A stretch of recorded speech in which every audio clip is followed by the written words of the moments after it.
Para aquelas que estão chegando, para aqueles que estão chegando hoje pela primeira vez, nós estamos fazendo o estudo do livro Treinando Corações, Ensinando Mentes, que inclusive o link para compra já está no canal e hoje nós estamos na pergunta 2. Inclusive, me responde aí nos comentários quem já conseguiu acompanhar, quem conseguiu validar ali o dia após dia dos estudos. Nós fizemos 6 estudos, inclusive aprofundando. Nós fomos para Marta e Maria, nós fomos para Abacuque, trouxemos contexto histórico, geográfico de cada um deles lá pelo canal do Instagram, tá bom? Então, se vocês ainda não tiveram acesso, entra lá no Instagram, coloca lá no nosso canal Estudo Bíblico. Eu mudei o nome porque nós não vamos fazer apenas confissão de fé, que é a que eu trouxe para vocês no início, né? Nós estamos agora passeando por declarações de fé, confissão e a palavra de Deus. Então, é um estudo bíblico.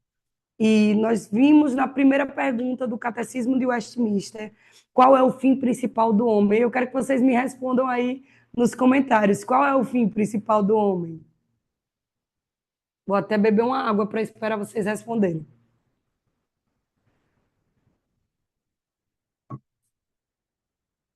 Isso aí, aluna aplicada.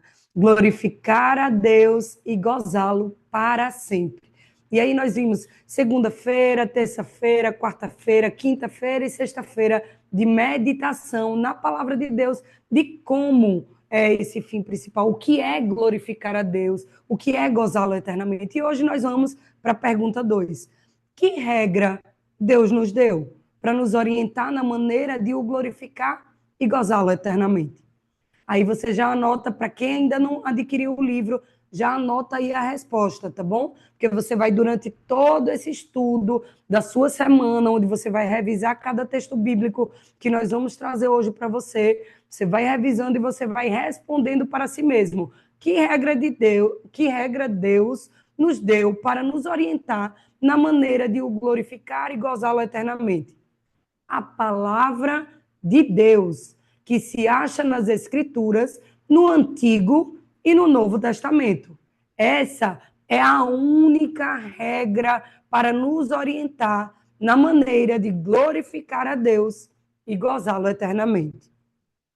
Eu vou repetir, quem puder colocar nos comentários para fixar, para aqueles que têm um ritmo mais devagar de escrita, possam escrevê-lo em sua completude, tá bom? A regra que Deus nos deu para nos orientar na maneira de o glorificar e gozá-lo eternamente é a palavra de Deus, que se acha nas Escrituras do Antigo e do Novo Testamento. Essa é a única regra para nos orientar na maneira de o glorificar e gozá-lo eternamente. Tá bom? Aí nós vamos iniciar pelo tópico que seria a nossa segunda-feira. Mas hoje, com as graças de Deus, nós conseguiremos dar ele em completude, porque eu percebi que, diante da minha rotina intensa, muitas vezes eu vou falhar com você no dia do áudio. Então, eu vou preferir que a gente tente estudá-lo, focar nisso e conversar no nosso canal sobre devocionais diários, tá? E aí, quem sabe, até eu posso incluir para vocês algumas telas para apreciação, tá bom? Durante a semana, mas tentando concluir a nossa aula, a nossa pergunta 2, ainda hoje.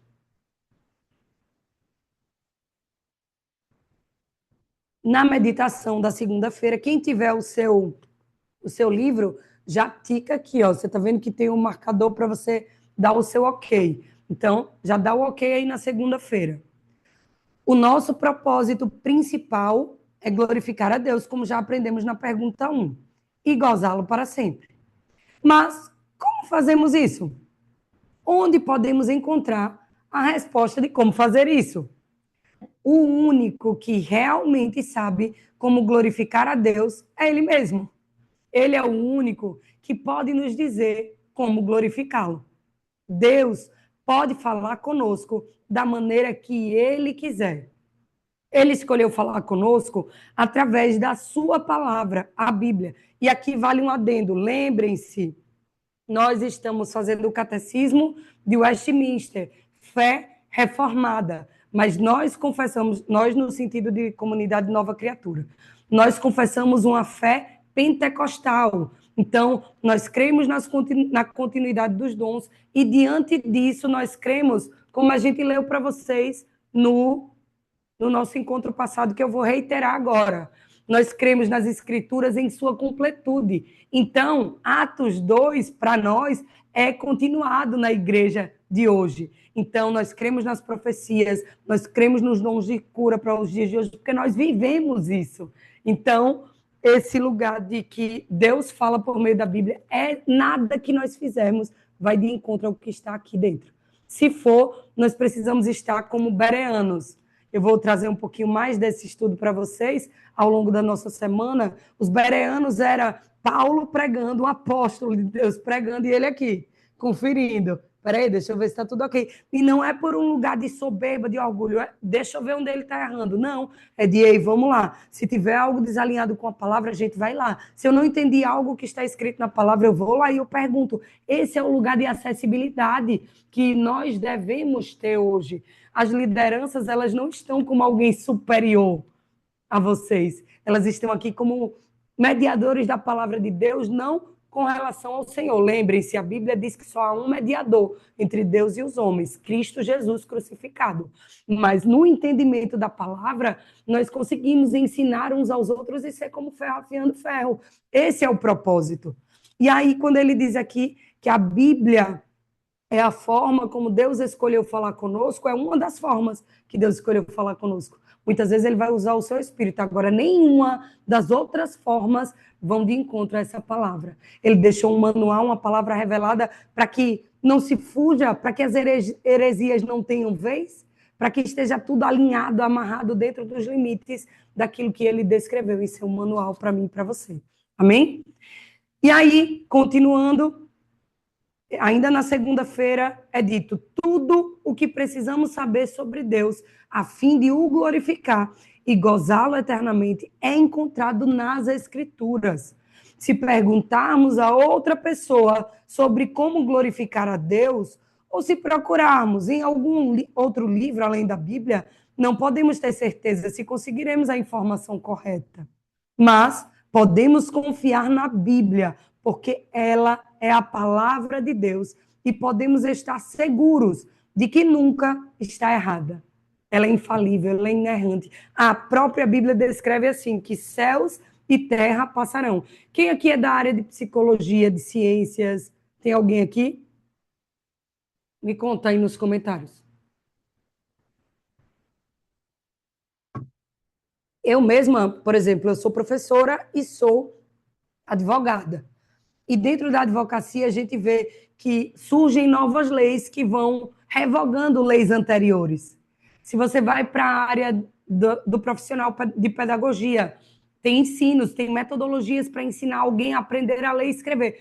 Depois, com a evolução da ciência, dos estudos, se aprende novos estímulos. Se você vai para uma área da ciência, hoje algo que era extremamente positivo para se comer, se descobre amanhã que faz mal para outros lugares da sua saúde. E dentre tantas outras circunstâncias como medicamentosas, onde a gente hoje acha que um remédio é ótimo, mas aí ele dá em contrapartida, desfavorecimento para outras áreas da tua saúde. Então, muitas teorias, elas são, ao longo do tempo, falíveis, mas a Bíblia, quanto mais tempo passa, mais se comprova coisas que estão aqui descritas e que a ciência vem descobrindo como verdades após milhares de anos. Então, a Bíblia, quando descreve que céus e terra passarão, mas essa palavra permanecerá, ela está nos trazendo um presente, um lugar de conhecimento, de confiança, de estabilidade. Sabe quando a parábola em que tem pessoas que fizeram e construíram uma casa sobre a areia e outra que Tatá gosta muito, inclusive, dessa referência da rocha.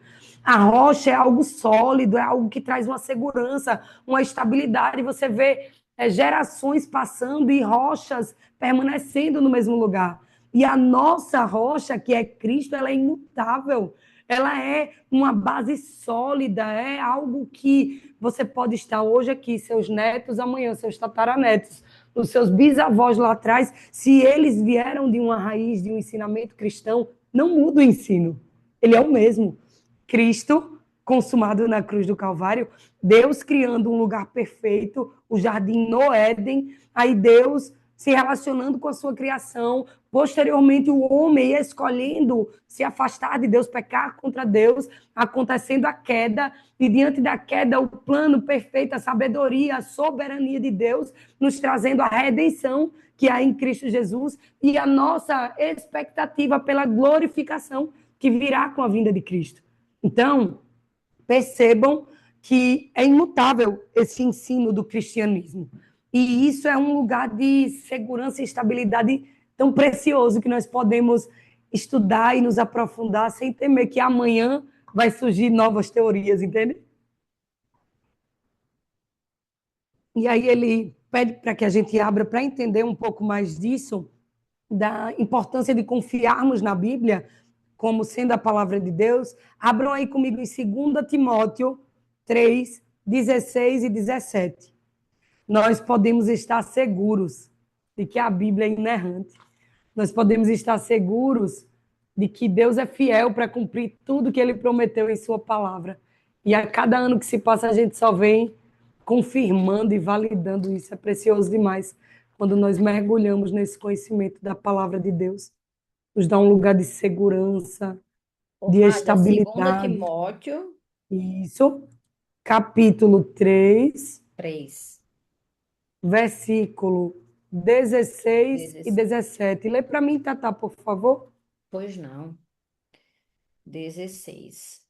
Toda a escritura é inspirada por Deus e útil para o ensino, para a repreensão, para a correção e para a instrução na justiça, para que o homem de Deus seja apto e plenamente preparado para toda boa obra. Amém. Repete mais pausado para a gente, por favor, Claro. Tatá. Toda a escritura é inspirada por Deus e útil para o ensino, para a repreensão, para a correção e para a instrução na justiça, para que o homem de Deus seja apto e plenamente preparado para toda a boa obra. Você A, percebe a Milka a maravilhosa preciosidade colocou desse no versículo? chat também. A preciosidade desse versículo, a gente já podia acabar a nossa aula aqui.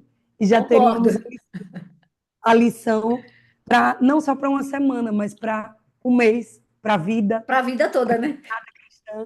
porque toda a escritura ela é útil para o ensino, para a demonstração, para você fazer as boas obras, entendendo que não é sobre a boa obra, não é uma necessidade para a salvação, mas ela é um fruto do salvo, que essa instrução, essa regra que Deus nos deu para nos orientar na maneira de o glorificar e gozá-lo eternamente, que é a palavra de Deus, que se acha nas escrituras do Antigo e do Novo Testamento, ela é a única e suficiente regra para nos orientar na maneira de glorificar a Deus, que é a primeira pergunta, e gozá-lo eternamente.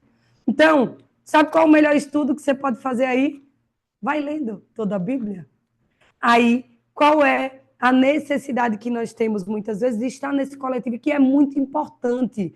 É porque a Bíblia diz que somos ferro como ferro afiando ferro. Então, às vezes, eu que já estive em lugares de dores, que conheci o Senhor um pouco antes que vocês, vou podendo esclarecer dúvidas que vão surgir ao longo da leitura da caminhada.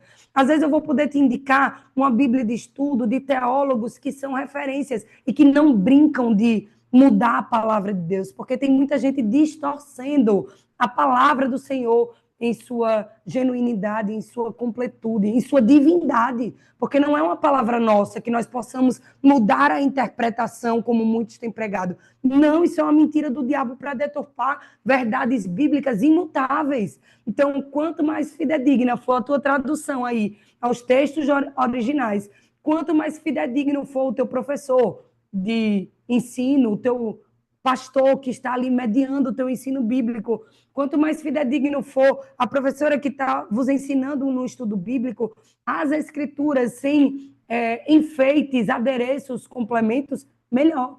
Então, esse é o fim principal do homem e essa palavra é suficiente, como nós acabamos de ler. para quando você precisar exortar teu filho, a tua própria vida, quando tu precisa ensinar algo novo que tu não tem conhecimento, faz um estudo bíblico e traz à luz das escrituras. Quando você precisar gerir uma nova profissão, até para as questões financeiras. E aqui eu deixo um adendo para indicar para vocês, alunos de Tatá, um livro chamado As 25 leis bíblicas eu esqueci o final do nome do livro. Mas eu vou mandar foto para vocês lá no canal, tá? Aí Tô eu mando lendo foto. esse, depois eu conto para vocês. Já me disseram que é muito bom. Esse eu não conheço ainda. São dois professores de Harvard. Um era muito gastador e o outro era avarento. E aí eles se juntaram para estudar o dinheiro à luz da Bíblia. Disse que é muito bom, muito bom. Eu vou ler, né? Tô só no comecinho, não posso nem tecer comentários, mas depois eu trago para Inclusive, eu vocês. tenho até aqui um professor, não sei se ele ainda está. Nós temos aqui um jovem chamado Josafá. Eu vi que ele curtiu aí alguma coisa. Ele é Ele o nosso saiu, líder, agora ele é saiu. o nosso líder de jovens da comunidade. Um menino com um nível de conhecimento absurdo. E eu vou trazê-lo em uma das oportunidades do nosso encontro para que ele traga essa perspectiva. Ele estuda muito a teologia em temas específicos na linha do tempo bíblica. E aí vou pedir algumas indicações fidedignas, especialmente para suas alunas, tá? E aí a gente faz esse lugar de ensino e instrução para vocês também nessa questão. Mas entendam, nós acabamos de aprender em 2 Timóteo 3, 16, 17, que para tudo, se é para sua maternidade, se é para o seu casamento, se é para a sua profissão, se é para a sua vida financeira, se é para o seu cuidado com o corpo, se é para a sua mentalidade, para as suas emoções, a palavra de Deus, ela é útil, inspirada por ele para nos admoestar, nos ensinar e para nos conduzir a toda boa obra. E agora nós vamos para o segundo ponto do nosso estudo de hoje. Fechamos a nossa segunda-feira e vamos para a nossa terça-feira do estudo sobre essa regra que Deus nos deixou para nos orientar na maneira de glorificá-lo e gozá-lo eternamente, que é exclusivamente a palavra de Deus, no Antigo, no Novo Testamento, e entendendo que a Bíblia, em sua completude, ela é real e ela é útil para os dias de hoje, para o ensino, para a demonstração, para a regra de fé e prática de vida comportamental, emocional e todos os âmbitos da nossa vida. A Bíblia é um livro maravilhoso. Dentro dela, há cartas que pessoas escreveram para seus amigos. Há músicas, histórias, poesias, há leis, há sermões e profecias. Centenas dessas profecias já se realizaram. Muitas pessoas diferentes escreveram a Bíblia, incluindo reis, pescadores, fazendeiro, médico. Todas essas pessoas escreveram o que Deus queria que elas escrevessem, porque o Espírito Santo de Deus as inspirou. E aí eu quero que você abra comigo em 2 Pedro, capítulo 1, versículo 20 e 21. Enquanto o Tatá abre para ler para nós, eu quero que vocês meditem e depois aprofundem. Inclusive, eu vou compartilhar com vocês um estudo mais aprofundado no nosso canal sobre essa forma de escrita. Eu sou professor, então muito me encanta ver que o Senhor, ele em sua sabedoria, onisciência, ele conhece a forma de alcançar o meu e o teu coração. Ele sabe que algumas aqui, por meio da intelectualidade, como foi o caso de Tatá, eles vão encontrar esse lugar de convite, de chamado de Deus para se aproximar do conhecimento dele. Agora, outros que são contemplativos vão entender através do livro de Romanos e dos livros poéticos da Bíblia que na contemplação daquilo que Deus criou, eu consigo ver Deus, eu consigo me aproximar de Deus. Aí a gente vai ver que nos livros das leis, para aqueles que são mais metódicos, que querem um passo a passo das coisas, o Senhor gere esse lugar também. Ele dá luz, ele dá clareza, ele dá métodos infalíveis e assertivos e imutáveis para mim e para a sua vida. Ele vai trazer para aqueles que amam o maravilhamento a forma como Deus criou todas as coisas desde o início. ele vai trazer livros poéticos, como a gente acabou de ler aqui, ele vai trazer canções através dos salmos para aqueles que gostam dos louvores, que são inspirados por Deus nesse lugar. Ele vai trazer histórias nos livros históricos, um contexto de uma linha do tempo para aqueles que gostam de entender sobre os antepassados, como a gente chegou até aqui, filosofia, antropologia, e ele vai ali trazendo esse lugar. Ele usa, gente, quando eu pego os livros históricos, eu fico empolgada, porque você vê ali Deus falar das filosofias, Deus falar da mitologia grega, Deus pregar através da vida de Paulo, pregando ali. Deus deixou Paulo se converter verdadeiramente ao cristianismo depois de muito tempo, depois de ser ensinado aos pés de Gamaliel, de gastar a vida ali estudando, ser um cara poliglota.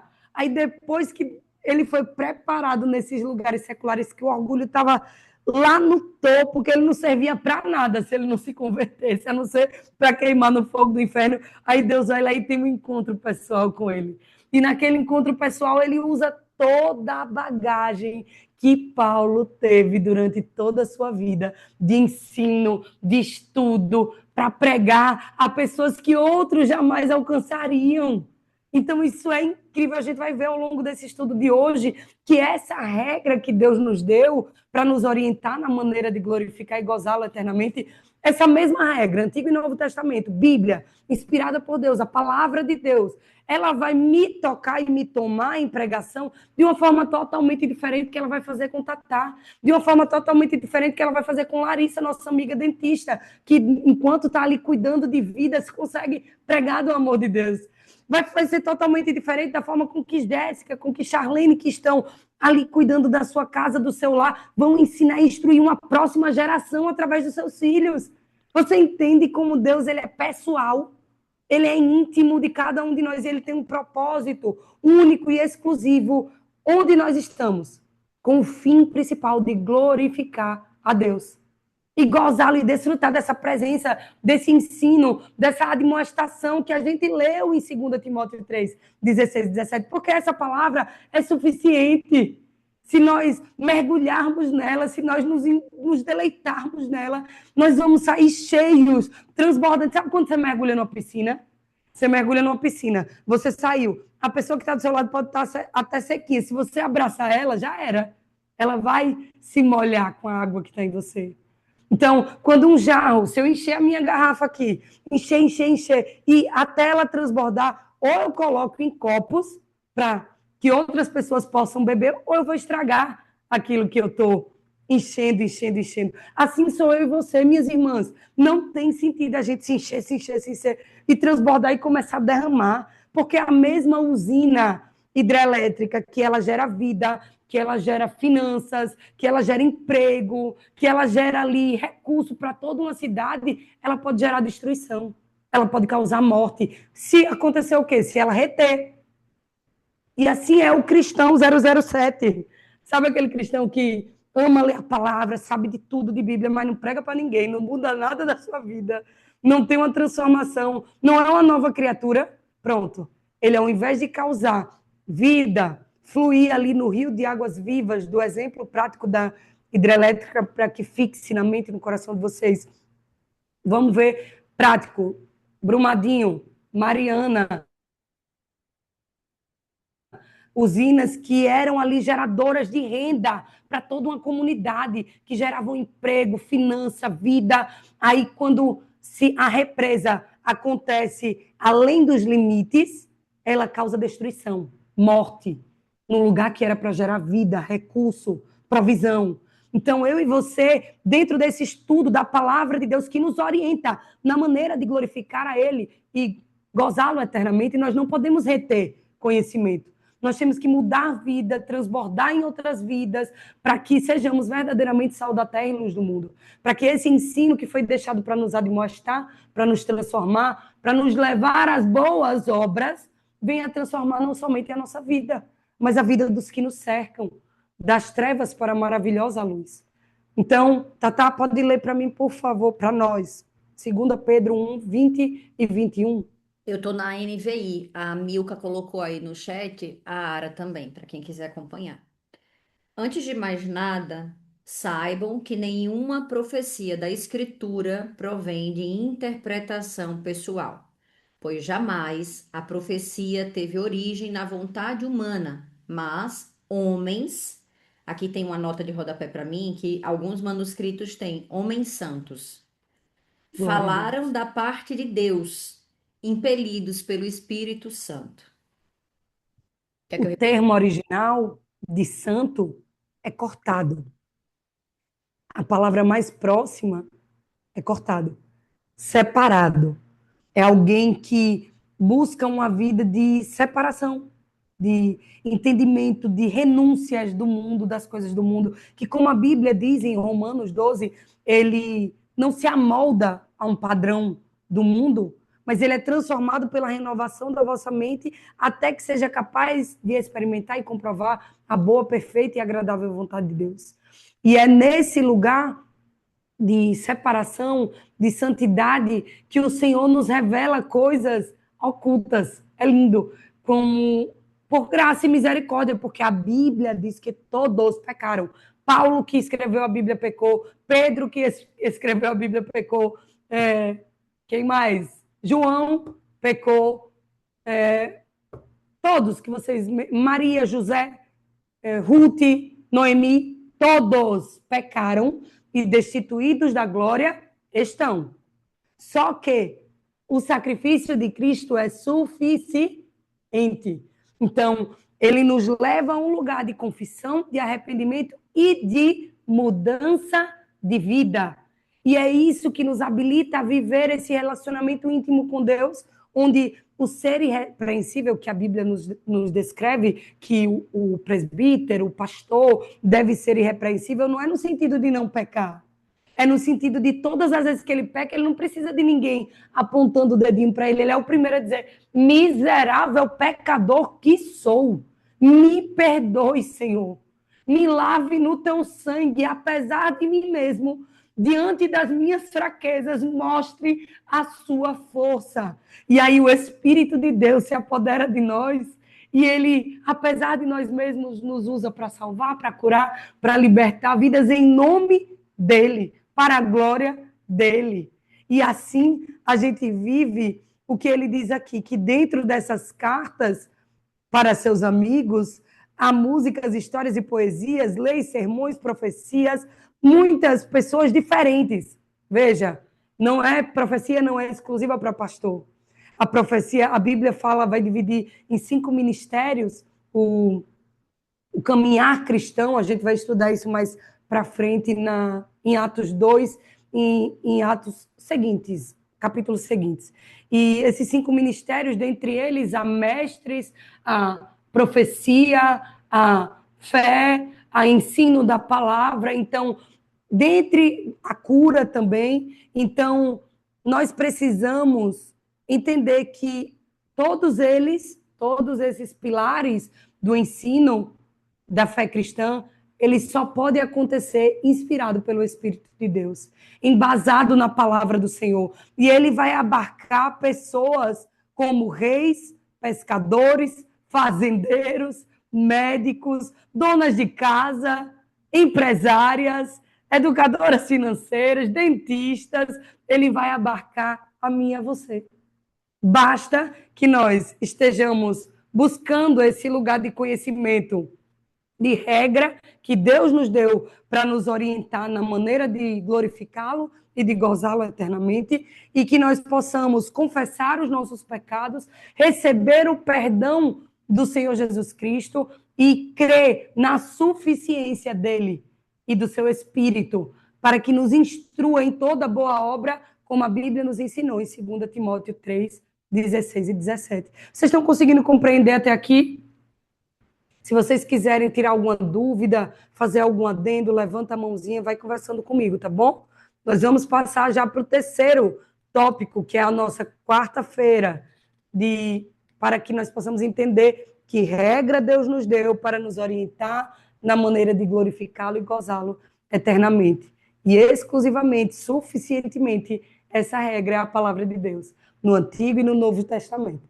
Então, a gente já viu aqui que Deus usa a sua palavra para nos admoestar, para nos instruir, para nos conduzir em boas obras. Nós já vimos que ele não escolhe alguns poucos ali para estar fazendo isso, mas ele escolheu o ide a todos, a mim, a você, a grande comissão de Deus que nós conversamos no nosso encontro passado. É para todos nós, aonde nós estivermos, na sua casa, na sua profissão, na sua comunidade de fé. Deus te chamou para viver essa regra de fé e prática, e não só apenas para ouvir alguém pregar sobre ela, tá? A gente pode usar de várias formas, como os autores inspirados por Deus da Bíblia o fizeram. Fizeram por meio de poesia, fizeram por meio de canções, fizeram por meio de linha do tempo histórica, fizeram por meio de revelação, como Apocalipse, fizeram por meio de uma mudança social, como foi a igreja primitiva, em meio a perseguições, em meio a uma loucura social, eles se posicionaram, um povo separado, cortado daquela comunidade, deu continuidade a uma obra física mesmo, porque o mover, a mudança da igreja primitiva não foi apenas teórica, religiosa, não. O povo se reunia, era o povo dizendo, vai matar. Se reunir, vai matar. E eles lá, unidos e sendo cheios do Espírito Santo.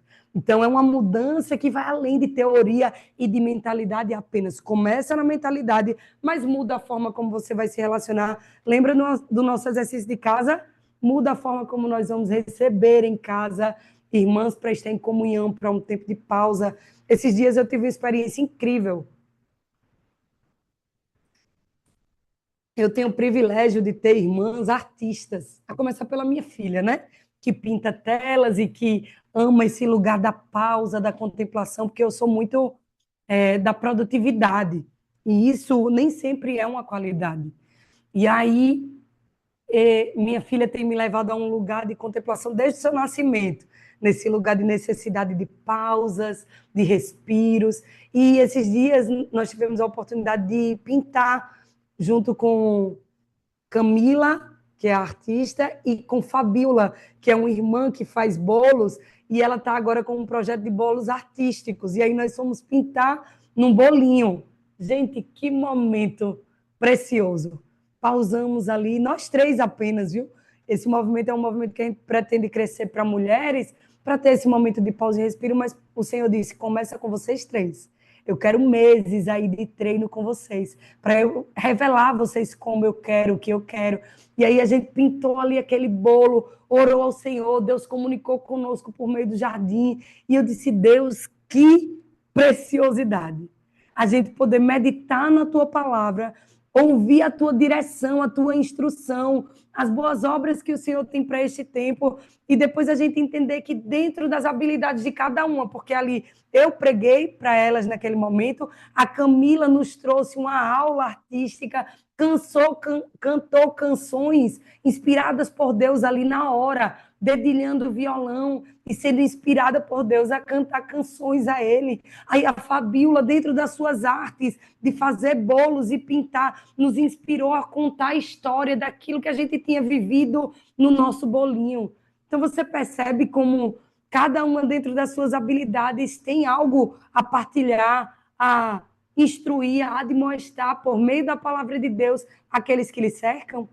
E ali a gente viveu um momento extraordinário. Uma boleira, uma artista e uma pastora vivendo essa completude dos dons daquilo que Deus tem para nós. E isso é no corpo de Cristo, isso é na nossa comunidade de fé, na nossa vida. Você e o seu esposo não são um time oposto, vocês não são inimigos, vocês são um time.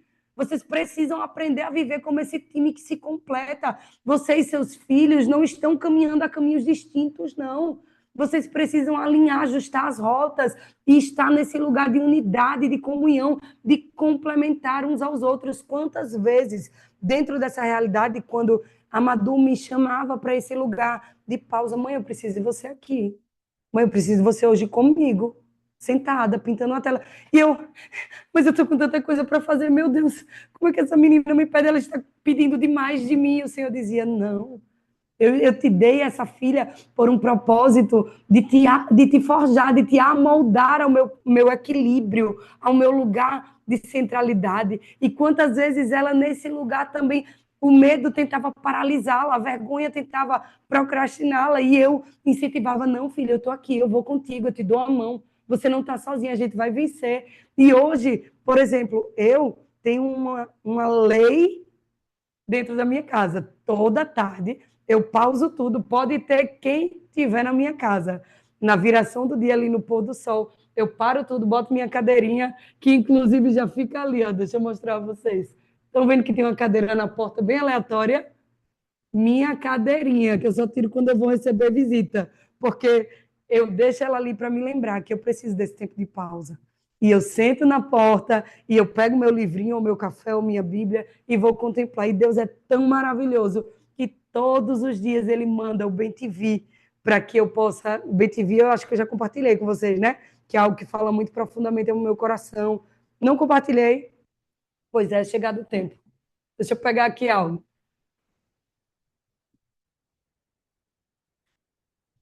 Aqui é assim, eu já disse a vocês, né, que vocês estão dentro da minha casa, então eu vou sair, eu vou me movimentar sempre que for necessário. Vocês estão vendo essa tela? É um bem-te-vi no meio. E essa tela foi uma tela disso que ele está nos ensinando aqui no dia da terça-feira. Das profecias dentro da palavra de Deus que não fogem.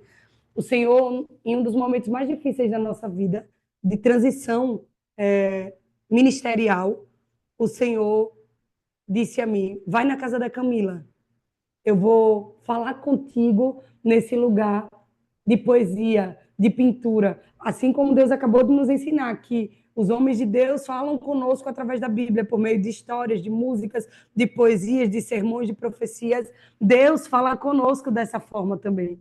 Você pode viver essas experiências. E eu me lembro que eu estava em oração e ia entregar um jejum para ter uma resposta de Deus de como seria. A gente estava com muito medo de iniciar um novo ministério. A palavra era essa, medo do que viria, de como seria. E aí o Senhor me levou à casa de Camila, essa artista. E chegando lá, eu disse: Camila, vamos orar, vamos ter um tempo de comunhão. Deus me pediu para pintar uma tela. Eu não sei pintar uma tela, eu preciso da sua ajuda. Aí ela disse: não, mas se Deus falou com você, Ele vai te dar a capacidade para você pintar.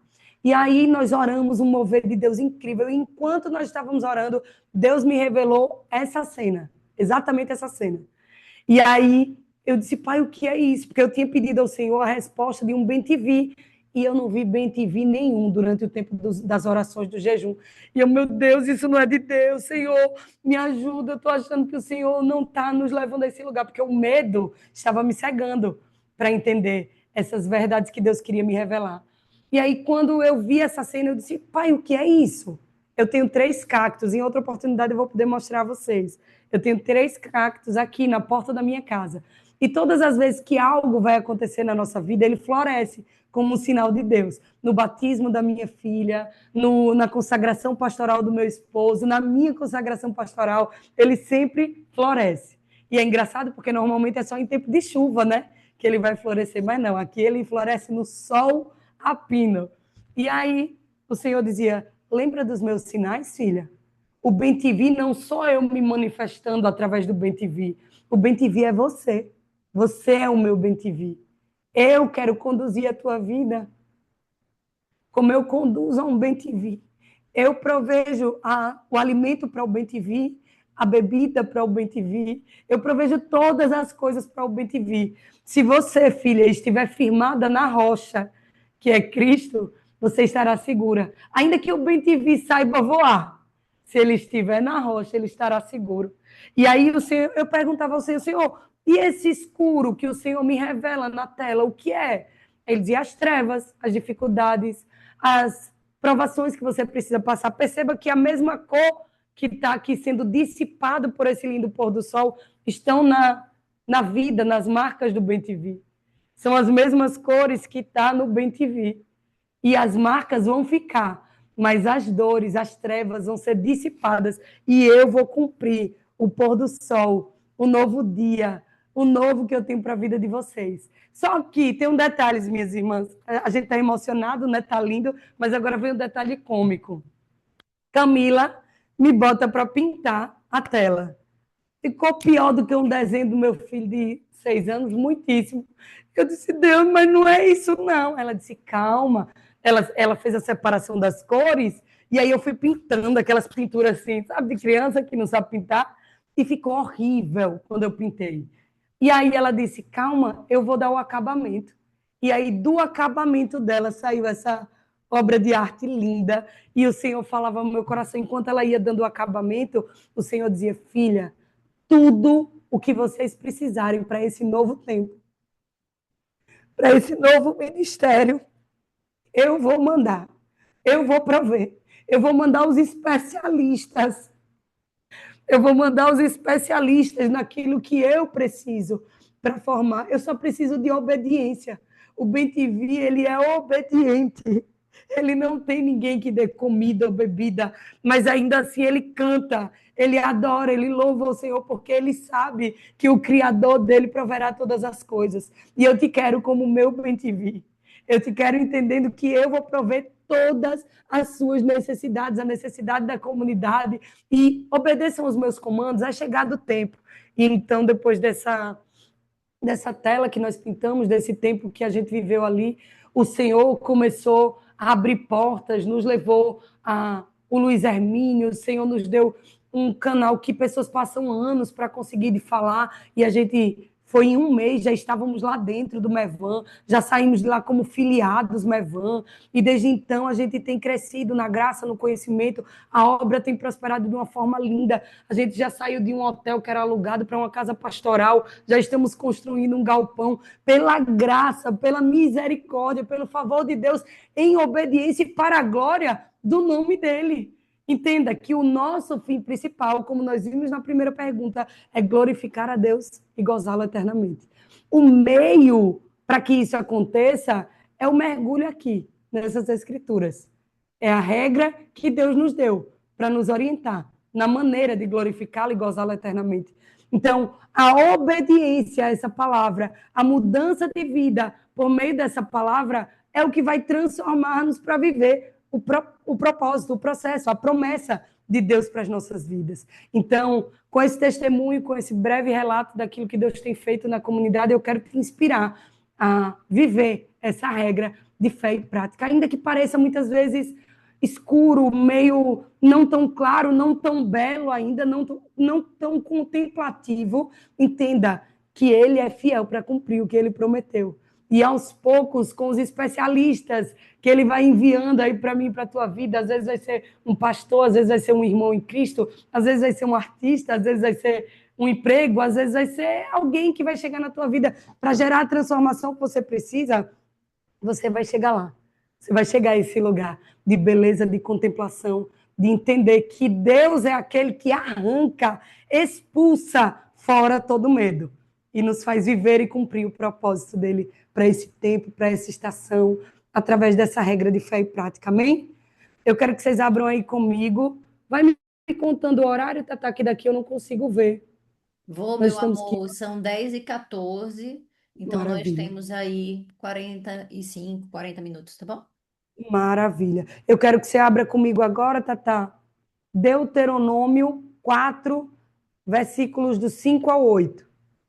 4, 5 a 8. Só um segundinho. Só um segundinho, gente, que eu falo para a Amália. Eu não sei os livros de cor, não.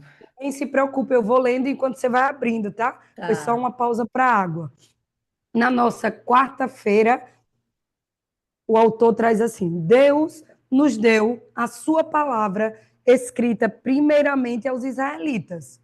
Eles estavam viajando, haviam saído do Egito, onde eles haviam sido escravos, e estavam a caminho da terra que Deus havia lhe prometido. Deus os encontrou no Monte Sinai. Ele escreveu os 10 mandamentos em 2 tábuas de pedra e as deu a Moisés. Ele também deu a Moisés várias outras leis e ensinamentos que Moisés escreveu.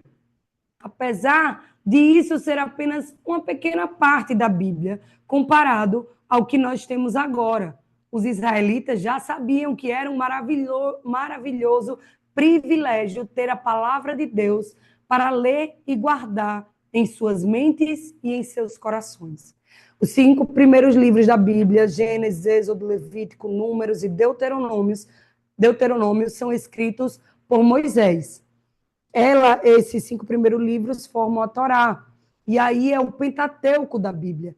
E isso é o que foi dado aos israelitas como uma regra de fé e prática para aquele povo. Uma das coisas que mais me chama a atenção do povo israelita era o lugar de ensino. Eles encucavam literalmente a palavra às próximas gerações, para que não se perdessem ao longo da caminhada, dos exílios, dos desertos, das provações. E ainda assim a gente vê que muitos pereceram ao longo do caminho. Então, me assusta ver hoje em dia pessoas tentando seguir uma vida de fé isolada, sozinha e sem o conhecimento das escrituras, achando que a moralidade ética apenas vai ser suficiente para te manter nos caminhos do Senhor. Se o povo israelita era tão prudente de ensinar, de inculcar de dia, de noite, a Bíblia diz que era ao deitar, ao levantar. Hoje a gente ainda consegue ver povos judeus que param tudo, dobram seus joelhos, têm ali práticas religiosas que ensinam desde o ventre, eles cantam as palavras da Torá ali para suas crianças, e isso aqui eu não estou fazendo apologia à religião nenhuma, até porque eu sou totalmente contra uma religiosidade que não nos transforma em amor. Porque Cristo, a Bíblia descreve em Colossenses que o elo perfeito é o amor. Se a motivação de inculcarmos é para mostrar a alguém alguma coisa, ou para ser melhor do que alguém, ou com o fim de matar aqueles que são diferentes de nós, isso não é a religião do cristianismo. O cristianismo, ele prega o evangelho com amor, em amor, pelo elo perfeito do amor. A justiça cabe ao Senhor Deus. A separação do joio e do trigo que nós falamos anteriormente cabe ao Senhor Deus.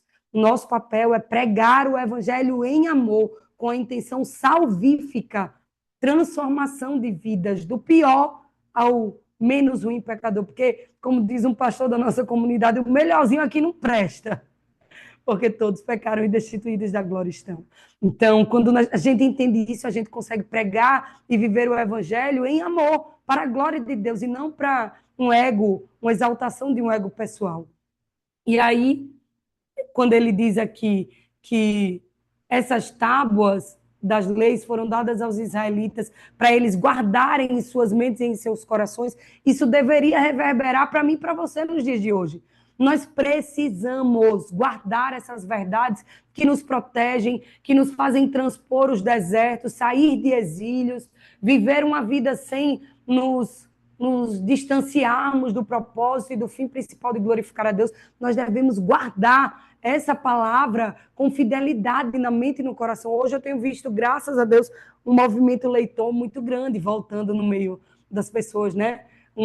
Diante desses movimentos de rede social, muita gente voltando a ler, muita gente querendo ali o conhecimento, buscando o conhecimento. E a Bíblia diz que um povo de Deus perece por falta de conhecimento. Só que nós temos que ser muito sóbrios quando nós buscamos o conhecimento. Qual é o fim principal desse conhecimento que nós estamos buscando? É glorificar a Deus? Ou é uma exaltação pessoal? Ou é provar a alguém que nós somos capazes, mais inteligentes, melhores do que outros? Você entende? Então aqui fica um alerta muito grande a mim e a você, irmãs em Cristo, que nós possamos buscar conhecimento, gastar tempo lendo Bíblia, orando, mas nunca com o fim de glorificar a si mesmo, de exaltar a si mesmo, ou o seu ministério, ou a sua empresa, ou o seu nome, não. Com o fim principal de glorificar a Deus e gozá-lo eternamente. Amém? Pode ler, Tatá, Deuteronômio 4, do 5 ao 8, por favor. Eu lhes ensinei decretos e leis, como me ordenou o Senhor, o meu Deus, para que sejam cumpridos na terra na qual vocês estão entrando para dela tomar posse. Vocês devem obedecer-lhes e cumpri-los, pois assim os outros povos verão a sabedoria e o discernimento de vocês. Quando eles ouvirem todos esses decretos, dirão: de fato, esta grande nação é um povo sábio e inteligente.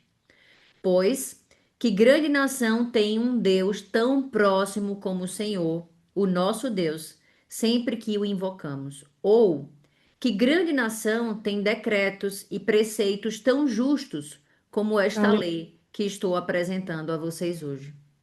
Responda, que grande nação, que grande Nós. povo tem. É só o cristão. Você entende que o Senhor. Certa vez eu ouvi uma pregação lá no início da minha caminhada, e ela dizia: vocês têm noção? Ela tinha sido umbandista e aí tinha se convertido ao cristianismo, e ela disse: vocês têm noção do poder que há em vocês?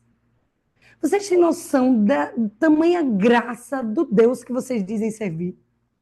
Nós, ela falando da antiga religião, nós, quando éramos da religião tal, nós vivíamos um tempo em que nós precisávamos fazer sacrifícios para que os deuses falassem conosco.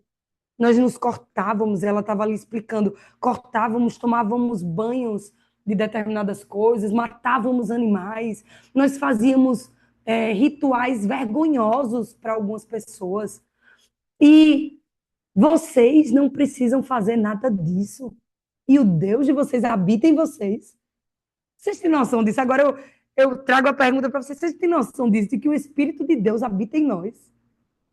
E tantas vezes nós estamos apagando o Espírito, porque a Bíblia diz que nós podemos apagar. 1 Tessalonicenses 5 diz: não apagueis o Espírito que habita em vós. E como é que você apaga? Quando você decide viver pelos seus próprios prazeres. Você alimenta mais essa carne aqui, os desejos dessa carne, do que o Espírito que habita em você. O que alimenta o Espírito é a palavra de Deus, é a oração, é o jejum, é você mortificar a sua carne, é você matar as suas próprias vontades e viver por esse Espírito. E como é que eu vou saber como viver por esse Espírito? A regra de fé e prática, a palavra de Deus no Antigo e no Novo Testamento. Ela é suficiente. Só que nós não gastamos mais tempo meditando na palavra, nós não gastamos mais tempo em oração, nós comemos tudo que vemos pela frente e não fazemos um tempo de jejum. E não estou falando aqui em jejum intermitente nem em dieta. Estou falando em um jejum onde você dobra os seus joelhos, você entrega aquele tempo ao Senhor e você diz: Senhor, eu quero te ouvir, eu quero entender o que o Senhor tem para a minha vida. Eu quero entender, meu Deus, como mortificar esses lugares da minha carne que ainda gritam tanto comigo. Seja a ira, seja a mentira, seja a glutonaria, seja o que for que está consumindo a mim e a você de viver esses planos e projetos em integralidade. Nós precisamos viver este lugar de alimentar o Espírito, e é todos os dias. Então, a Bíblia está nos ensinando. Eu vou ler somente a mais do que Tata leu, do 5 ao 8, eu vou ler o versículo 1 e 2 de Deuteronômio 4 também, que diz assim: agora, ó Israel, ouça os estatutos e as ordenanças que ensino a vocês, para que os cumpram, a fim de que vivam e tomem posse da terra que o Senhor, o Deus de seus antepassados, dá a vocês. Nada acrescentem às palavras que eu ordeno a vocês, e delas nada retirem, mas obedeçam aos mandamentos do Senhor, o seu Deus, que eu ordeno a vocês. Lembrem-se, nós lemos na nossa declaração de fé do MEVAN, nossa missão é apostólica, então nós perseveramos na doutrina dos apóstolos, porque se eu e você formos tentar viver essa lei em completude, vamos pecar e falhar miseravelmente. Então, a graça vindoura, a graça que veio com Cristo, ela é suficiente para nos levar a perseverar. Perseverar fala sobre isso. A gente vai cair, a gente vai falhar e a gente vai continuar, a gente não vai desistir. Vamos ser resilientes na presença do Senhor. Perseverar na doutrina dos apóstolos, na comunhão, no partir do pão e nas orações. Nesse lugar aqui, nós vamos encontrar a Cristo, nós vamos conhecer novas faces de Cristo, nós vamos contemplar a vontade de Deus e como gozá-lo e glorificá-lo, mesmo em meio à nossa falibilidade, e nós vamos poder desfrutar da transformação de glória em glória, que só Ele pode nos dar, tá bom? Então, o convite não é para você estar aqui cumprindo regras, não.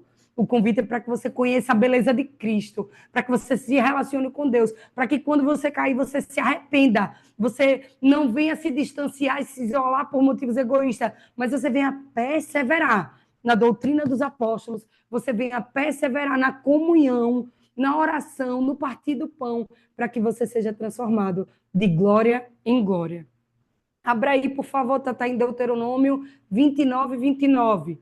Para finalizar o de quarta, ele diz assim: Deus é muito maior do que nós somos e não podemos conhecê-lo por nós mesmos. Ele precisava nos dizer como ele é e como nós devemos glorificá-lo, ou nós nunca saberíamos. Deus é bom.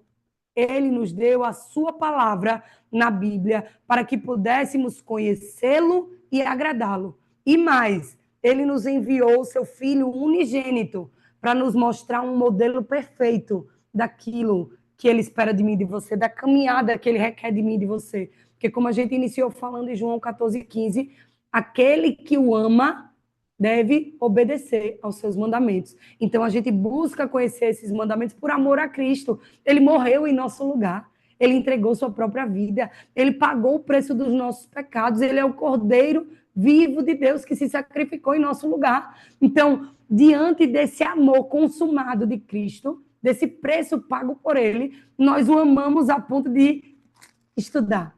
Como eu posso glorificá-lo? Como eu posso amá-lo? Como eu posso conhecê-lo mais? Como eu posso saber como agradá-lo? E aí, com esse fim principal de glorificar a Deus e gozá-lo eternamente, a gente busca essa regra que Deus nos deu para nos orientar na maneira de o glorificar e gozá-lo eternamente, que é a palavra de Deus. Que é a palavra de Deus, que através ali do Novo Testamento, da vida de Cristo aqui na Terra, através de Atos da igreja primitiva, vai nos ensinar. Ei, como é nos dias de hoje? Como foi que ele andou? Como ele nos pediu para viver neste tempo, nessa estação, perseverando na doutrina dos apóstolos, entende? Certa vez, Tata tinha conversado comigo sobre algumas coisas que ainda incomodam, né, do Antigo Testamento. Tá tudo bem, porque nós não conseguimos mesmo viver aquilo em completude. E foi por isso que Cristo veio, para pagar, para consumar, para selar essa lei. Eu paguei no lugar de vocês, porque eu sei que sem mim vocês não conseguiriam.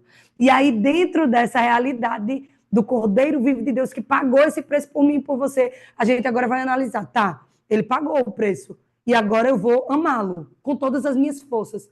Eu costumo dizer aqui, tem uma passagem de Lucas 10, 27, que eu digo que é o lugar de você tomar um café com seu irmão, para você memorizar, porque ele vai nos ensinar como amar a Deus.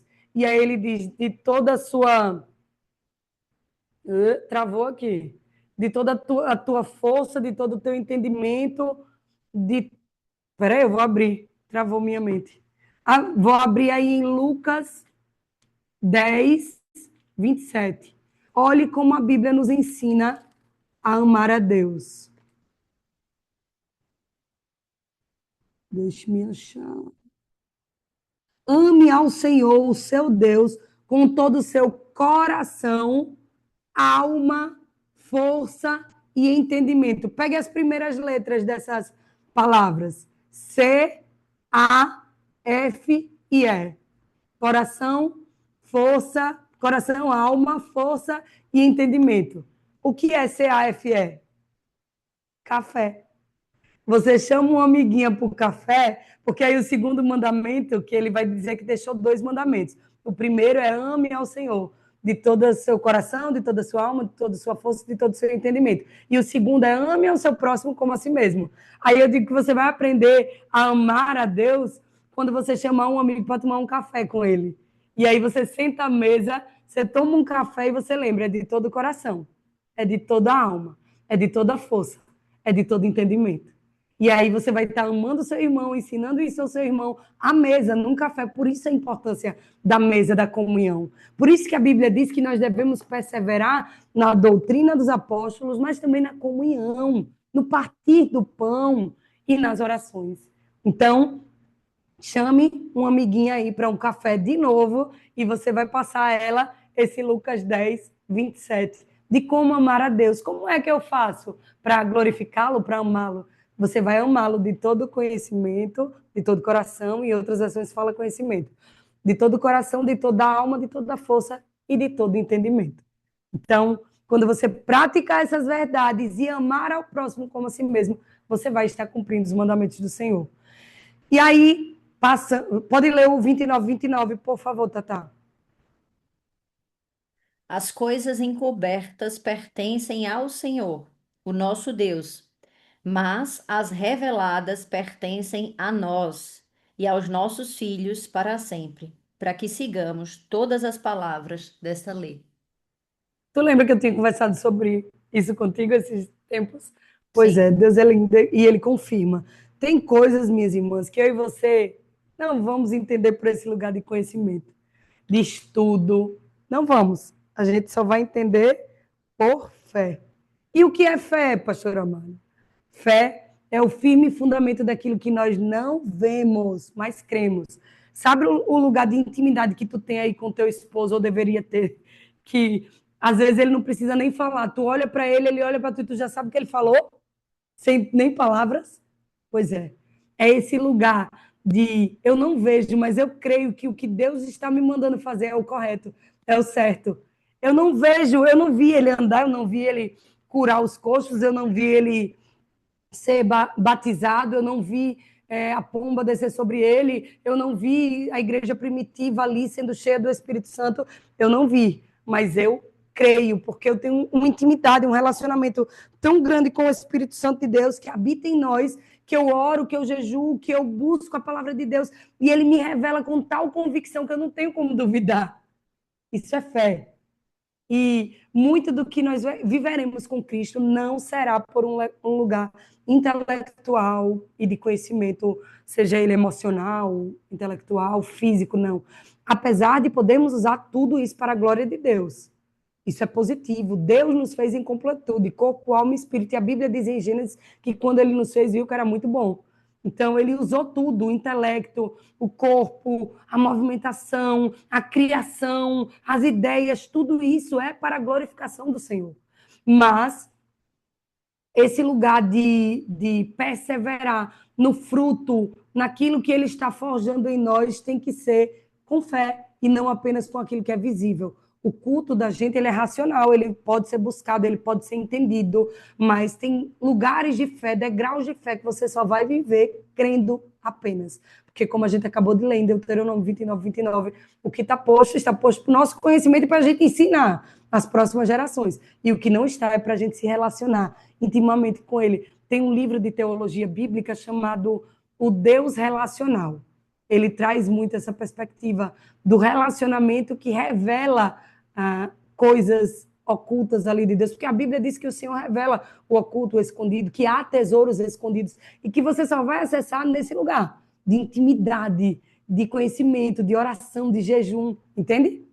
Finalizamos a quarta-feira e eu já vou pedir, Tatá, que você abra aí o Salmo 119, para a gente ler do versículo 97 ao 105. E aqui eu vou fazer uma pausa para trazer um adendo para vocês. O Salmo 119 é o maior capítulo da Bíblia. Aí no nosso encontro passado com os adolescentes, todo sábado à noite a gente está tendo culto com os adolescentes. Aí eu tive o culto e nós lemos o Salmo 119 completo com os adolescentes. Imagina como foi, né? Aí para eles não ficarem nesse lugar de enfado, não dormirem no meio da palavra, porque muitos ali não chegam orados, não chegam, né? Jejuados, e ali eu disse, bora, hoje vai ser diferente. Vamos todo mundo ler. Cada um foi lendo um bloco, só que quando passou a rodada, eu percebi que eles já estavam meio cansados. Eu disse, agora de pé. Todo mundo leu mais um bloco de pé. Aí depois estavam já enfadando de novo. Eu digo, bora, agora todo mundo andando e lendo. Eu só vi os adolescentes tudo quase caindo, a tia Malha com a labirintite, quase leva uma queda lendo o Salmo 19, andando. E, para a glória de Deus, foi um momento de salvação, de redenção, de reconciliação. Um dos adolescentes não era nem da nossa igreja, era visitante, e a mãezinha dele já foi até ontem para a nossa comunhão de mulheres, e tão precioso e importante que foi esse tempo. Então, lembrem, ainda que pareça grande demais, cansativo demais, enfadonho demais, se você orar, o Espírito de Deus vai te dar sabedoria, descrita em Tiago 1:5, que ele dá a todos livremente e de bom grado. E aí você vai conseguir alcançar mentes e corações, mesmo com palavras que para você parecem enfadonho. Por exemplo, tem muita gente que no início da caminhada tem receio de ler a genealogia, o livro de Números, de Levíticos, porque ele é muito histórico, ele é muito explicativo, e a gente já viu pessoas se converterem por meio de uma genealogia, porque era um historiador, porque era um arqueólogo, e aí quando vê os tempos, as estações, os reis mencionados, eles dizem, isso está na história, isso é real, isso aconteceu, e ali haver conversão. Então, o Espírito de Deus não escreveu nada aqui que não seja importante para instrução, para admoestação, para salvação e para as boas obras. Pode ler, Tatá, o 119, do 97 ao 105. 97. Como eu amo a tua lei. Medito nela o dia inteiro. Os teus mandamentos me tornam mais sábio que os meus inimigos, porquanto estão sempre comigo.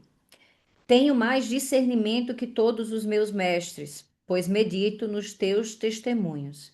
Tenho mais entendimento que os anciãos, pois obedeço aos teus preceitos. Afasta os pés de todo o caminho mau, para obedecer à tua palavra. Era até qual mesmo que eu esqueci? 105. Ah, obrigada. Não me afasto das tuas ordenanças, pois tu mesmo me ensinas.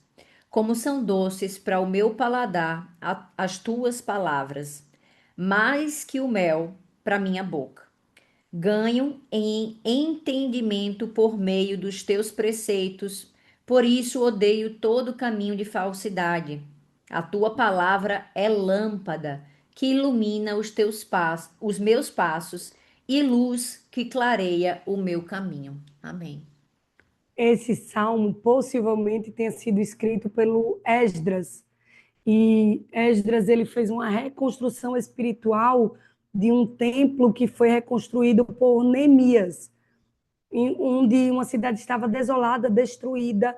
O Senhor envia um mordomo. Veja, a gente volta para aquela menção que nós fizemos da terça-feira. Não importa quem você é, a profissão que você pode ser usado por Deus com poder e grande glória.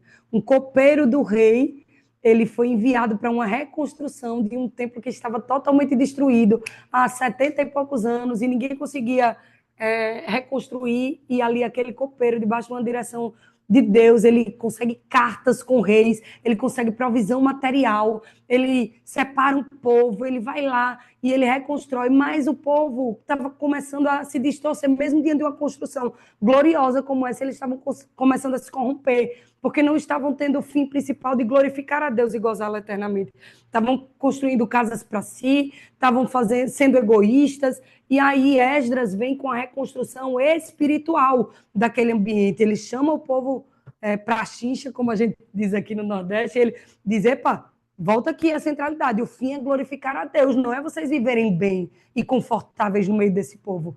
A reconstrução tem um propósito. E aí ele vem com esse Salmo 119, 176 versículos ali para ensinar aquele povo que eles não se afastem da lei do Senhor. Você vai ver que ele fala para jovens, ele fala para anciãos, ele fala para os adultos que estão servindo na obra, ele vai do menor ao maior ensinando, ei, vocês precisam de Cristo, vocês precisam, no caso dele não era de Cristo, não era do Senhor, porque Cristo ainda não tinha vindo, eles precisavam do Messias, mas eles se referiam ali à restauração de Deus. Então, ele estava dizendo, vocês precisam de Deus, se vocês se afastarem de Deus, de nada vai estar valendo a construção que vocês estão fazendo aí. Vamos lá, volta aqui para o poder da palavra. A palavra ensina o jovem, a palavra dá vigor ao ancião, aí ele vai.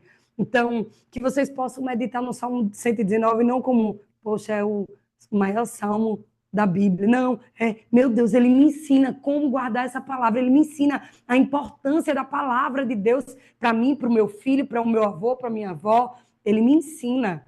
E esse é o propósito. Nesse dia da quinta-feira do estudo, e percebam, aqui a gente está fazendo uma completude da importância da palavra de Deus como regra de fé e prática do Novo, do Antigo Testamento. Tudo isso que nós estamos conversando é sobre esse lugar. Mas eu vou fazer o seguinte, eu sei que é muito conteúdo, eu sei que são muitas referências bíblicas, então cada dia eu vou mandar a foto do estudo do dia, para que vocês possam revisitar. Hoje nós estamos tendo uma aula expositiva, uma aula completa, porém vocês vão meditar durante a semana em cada pedaço que foi falado aqui, tá bom? Combinado? Se alguém estiver falando nos comentários que eu não esteja vendo, você me avisa, tá? Não, só os versículos. Até agora só os versículos. A Amém. Keila E aí, trouxe. Eu não entendi. Ela disse assim. Agora, quando a gente estava lendo, ela disse o detalhe do versículo mais curto da Bíblia, que é João 11:35. Jesus chorou. Mas eu não entendi a correlação. acho que ela fez a referência do maior capítulo para o menor versículo. Ah, tá. É um versículo que, mesmo sendo tão pequenino, é extremamente importante. Ele nos mostra esse lugar de humanidade, porque Cristo ele foi 100% Deus e 100% homem. E esse versículo, apesar de ser o menor, é um dos mais importantes teologicamente falando. Ele nos mostra e nos comprova a humanidade de Cristo. E aí, voltando para cá, na quinta-feira ele diz assim: muitas coisas que temos são importantes, mas nós poderíamos viver sem elas se precisássemos. A palavra de Deus é tão importante que não poderíamos nunca seguir em frente sem ela. Sem a palavra de Deus, nós poderíamos somente imaginar como Deus é. E certamente estaríamos errados na nossa imaginação. Sem a palavra de Deus, nós teríamos que adivinhar como viver sabiamente e saber como diferenciar entre o certo e o errado. E cada palpite seria diferente de uma pessoa para outra. De todos os bons presentes que Deus nos dá, a Bíblia é um dos melhores. Peça a Deus para te dar um coração grato, que aprecie o valor da sua palavra.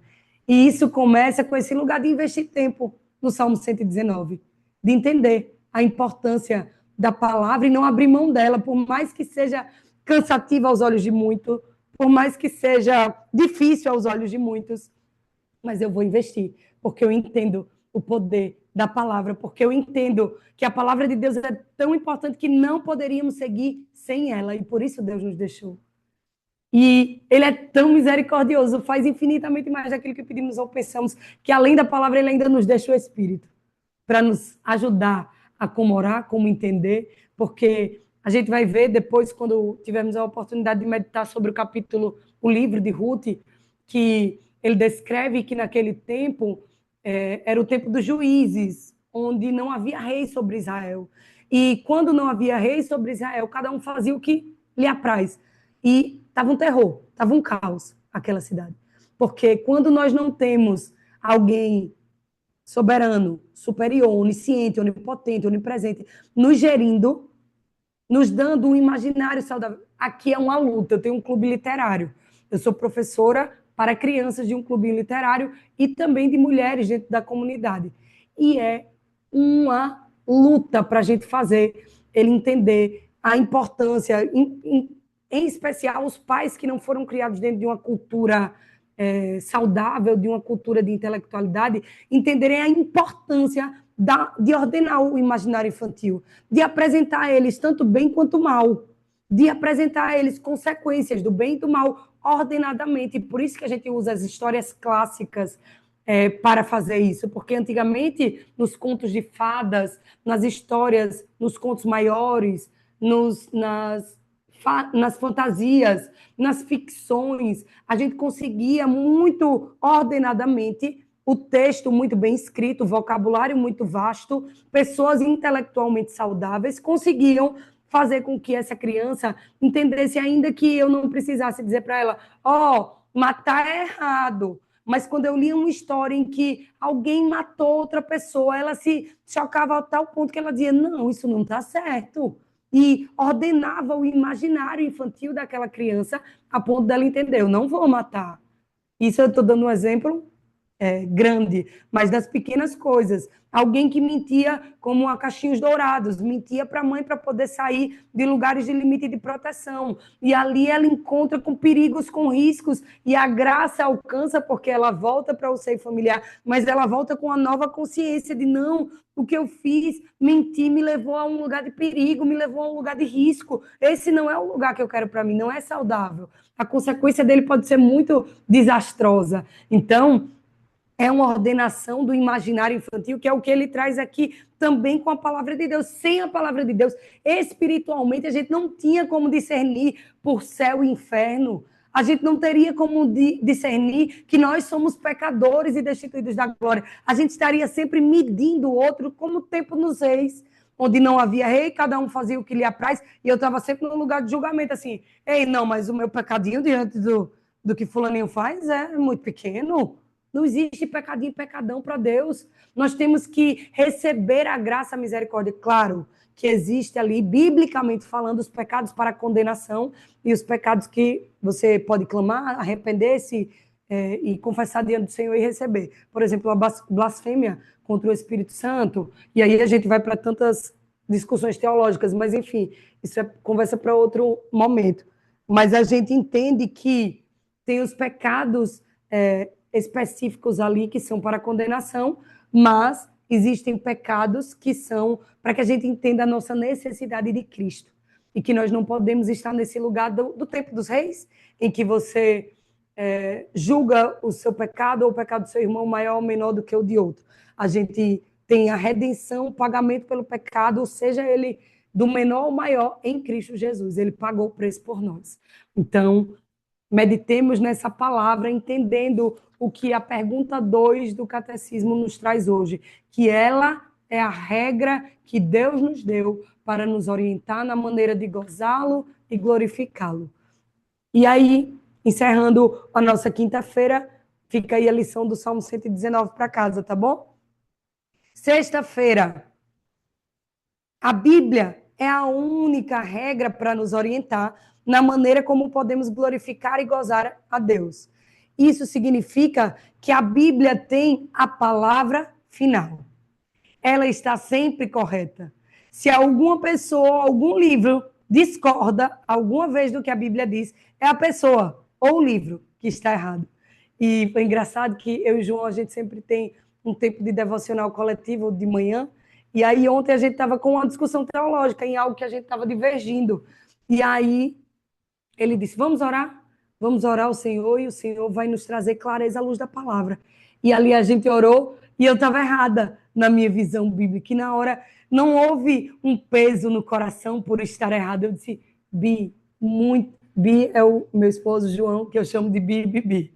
E aí eu disse, Bi, muito obrigada por me ensinar à luz da palavra que eu estava errada e me levar a esse lugar de recondução da rota, porque a gente não precisa estar certo em tudo, não. Eu e você vamos errar, vamos falhar. E às vezes a gente pode ter até ensinado algo errado a alguém, mas ainda há tempo de refazer esse caminho, de apontar o caminho inerrante para essa pessoa e de reconduzir em um lugar de arrependimento, de confissão, de mudança de vida, porque ele deixou a regra de fé e prática no Antigo e no Novo Testamento, para que todas as vezes que nós caímos nesse caminho, a gente volte para cá e veja o que a Bíblia diz no Salmo 119, versículo 105, que lâmpada para os nossos pés e luz para o nosso caminho é essa palavra. Tropeçou, caiu, bota a lâmpada. Espera aí, olha a lanterna aqui, tira essa pedra, tira esse daqui, está me atrapalhando, vou renunciar a isso, e segue o caminho com a lâmpada para os seus pés e a luz para o seu caminho. E aí, ele continua dizendo, já falei essa parte, a Bíblia está sempre certa, porque ela veio de Deus, como a gente começou lendo em 2 Timóteo. Ela é útil para ensino, para demonstração, para exortação e para as boas obras. A Bíblia está sempre certa porque ela veio de Deus, que nunca está errado, que nunca comete engano. O apóstolo Paulo escreveu que se alguém ensinar alguma coisa além do que a Bíblia ensina, mesmo que seja um anjo vindo do céu, deve ser amaldiçoado. Eu quero que você abra aí, Tatá, em Gálatas 1:8, por favor. E ele continua dizendo assim, isso mostra o quão importante é reverenciar, conhecer e obedecer a palavra de Deus, como sendo melhor e mais importante do que qualquer outro ensino. Deus ordena às pessoas que não adulterem ou modifiquem a sua palavra. Elas não devem adicionar nada à palavra, nem retirar coisa alguma à palavra. Leia Deuteronômio 4:2, depois de Gálatas 1:8, tá? Pode ler Gálatas 1:8. Mas, ainda que nós, ou os anjos do céu, preguem um evangelho diferente daquele que lhe pregamos, que seja amaldiçoado. Que seja amaldiçoado. Aí, às vezes, tem pessoas, religiões hoje, que dizem que receberam uma visitação do anjo de Deus, ou do próprio Deus, ou de pessoas que já morreram e trouxeram ali uma revelação. A Bíblia está me dizendo e dizendo a você o quê? Que isso seja o quê? Anátema, amaldiçoado. Que a gente não pode aceitar acréscimos nem retiradas da palavra de Deus. Por isso que hoje, por exemplo, nós não temos na nossa Bíblia os livros apócrifos, históricos. Amália, Pode falar, me meu amor. ajuda com a palavra anátema? Eu poderia pesquisar no chat, mas eu acho que. Amaldiçoado, Ah, é a mesma palavra. amaldiçoado, rejeitado, é. Tá, E aí, obrigada. por isso que nós não aceitamos os livros apócrifos na Bíblia. Isso quer dizer que eles não podem ser lidos? Não, devem ser lidos, tanto os livros apócrifos que estão na Bíblia católica, quanto os livros históricos, outros livros que foram achados pergaminhos, podem ser livros. Mas a palavra de Deus nós entendemos que não acrescentamos, nem retiramos nada, e por isso que nós protestamos e vivemos esse lugar de palavra íntegra, na palavra em sua completude, resumida no que temos hoje como acesso de palavra de Deus, da Bíblia Sagrada. E aí, esse capítulo que ele menciona, o versículo que ele menciona, eu li até para vocês já, que é o Deuteronômio 4:2, que diz: nada acrescentem às palavras que eu as ordeno, que eu ordeno a vocês, e delas nada retirem, mas obedeçam aos mandamentos do Senhor, o seu Deus, que eu ordeno a vocês. Deus se ira com aqueles que dizem que alguma coisa é a palavra de Deus, quando de fato é somente a sua própria opinião ou ensinamento. Tem um livro muito bom, esse daqui, Vão e Façam Discípulos, que ele nos pede em um dos seus capítulos, ele nos ensina como fazer discípulos em nome de Cristo. E ele começa nos dizendo que não é ser discípulo, o que não é fazer discípulo, o que não é trazer pessoas para ser seguidoras da Amália, não é terapia, não é um lugar de promoção da minha empresa, do meu. Não. Nada disso é fazer discípulos. Fazer discípulos é apontar para o Mestre, para Cristo. E dentro dessa realidade de fazer discípulos, nós precisamos fazer como ele mandou que fizéssemos, à luz da segunda pergunta do catecismo. Como glorificar a Deus? Vivendo a regra de fé e prática que ele nos deixou, Antigo e Novo Testamento. E é por isso que nós precisamos mergulhar nessa palavra, conhecer dessa palavra, porque ele se ira, como a gente viu, ele disse, seja amaldiçoado. A Bíblia nos conta que quando o povo começou a deturpar o templo de oração, a casa de oração, o que foi que Cristo fez? Quem sabe me dizer? Derrubou tudo que estava sendo comercializado, vendido ali. Ele saiu tirando, derrubando e dizendo, isso é casa de oração. Ele conhecia o coração daqueles homens.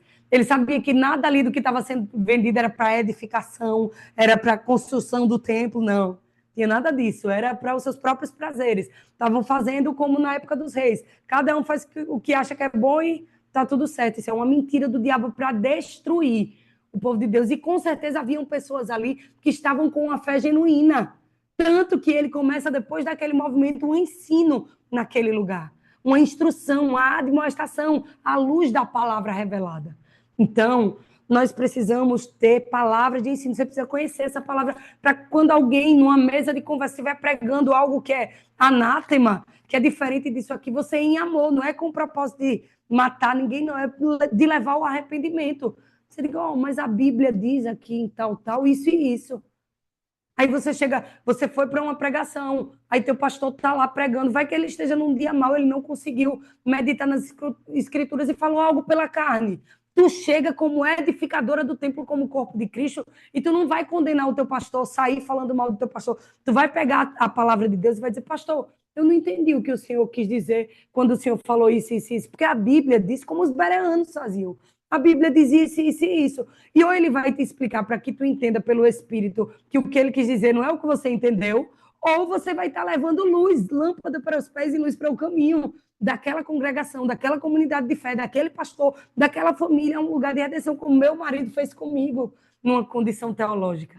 Você entende o poder que há no ensino, na instrução, à luz das Escrituras, ensinando a outras pessoas aquilo que nós estamos aprendendo aqui, a nossa regra, a regra de Deus para nos orientar a maneira de glorificar e gozá-lo eternamente, Antigo e Novo Testamento. A resposta que vocês anotaram aí é que essa regra que Deus nos deu para glorificá-lo e gozá-lo eternamente foi a palavra de Deus, que se acha nas escrituras do Antigo e do Novo Testamento. E essa é a única e suficiente regra para nos orientar na maneira de glorificá-lo e gozá-lo eternamente. Então, já aprendemos aqui nesse dia de sexta-feira que Deus se ira com aqueles que dizem que alguma coisa é a palavra de Deus, quando de fato é somente a própria opinião e o ensino. Concluindo aqui o que eu tinha mencionado nesse livro, ele traz no seu segundo capítulo, no primeiro ele diz o que não é fazer discípulo, no segundo ele diz o que é fazer discípulo. E dentre as coisas que é fazer discípulo, é que a gente defina, porque há um sequestro linguístico muito grande hoje na nossa sociedade. As pessoas não sabem mais o significado das palavras e usam como bem querem. E o dicionário está aí para isso, gente. O dicionário ainda existe, amém? Não tem só o Google não aí, nem o GPT, porque muitas vezes eles trazem fontes contemporâneas, modernas, e quando são palavras antigas, palavras clássicas, rebuscadas, você nem consegue a definição genuína. Mas o dicionário tem. E aí ele traz a definição clara de o que é uma opinião, do que é um ensino, uma doutrina, e do que é um mandamento, que é a palavra de Deus. Então, o que está na Bíblia é mandamento. O que é ensino, segundo o entendimento da palavra de Deus, segundo uma congregação de fé, é doutrina. É a doutrina de determinado lugar. Nós perseveramos na doutrina dos apóstolos, nos mandamentos ali que os apóstolos deram continuidade. Então, mandamento, palavra de Deus, doutrina que ensinamos segundo a palavra de Deus. E uma opinião é um ensino pessoal. Por exemplo, vamos dar um exemplo prático, que ele até traz aqui, eu devia até ter marcado para vocês, mas ele dá um exemplo. Eu sou pastor, tive um acidente seríssimo, tenho um receio terrível de andar de moto, então eu vou aconselhar aos meus fiéis, aos meus alunos, que eles tenham muito cuidado ao andar de moto, que eles prefiram um carro a uma moto, porque essa é uma opinião pessoal minha, diante do acidente que eu sofri, dos danos que eu tive, de que ele esteja seguro ou que ele seja muito prudente ao manusear uma moto. Mas eu posso dizer que isso é uma doutrina, todo mundo da minha igreja só pode usar carro? Nunca. O que é que eu posso dizer que é uma doutrina? O que os apóstolos perseveraram. Por exemplo, doutrina da questão pneumatológica, que eu falei a vocês, da continuidade dos dons espirituais. É uma doutrina do MEVAN, é uma doutrina da nossa comunidade de fé, porque nós cremos no que Atos 2 diz, na continuidade dos dons da igreja primitiva, que é a nossa igreja base, é a igreja primitiva, não é quando historicamente surgiu, se é a igreja católica ou qualquer outra igreja que venha a ser considerada como a primeira, não. A nossa igreja primitiva é na Bíblia, Atos 2. E dentro dessa igreja primitiva, nós perseveramos na doutrina dos apóstolos. Por isso que somos uma igreja, uma confissão de fé apostólica, porque perseveramos nesse lugar de doutrina dos apóstolos. Isso é uma doutrina. E um mandamento?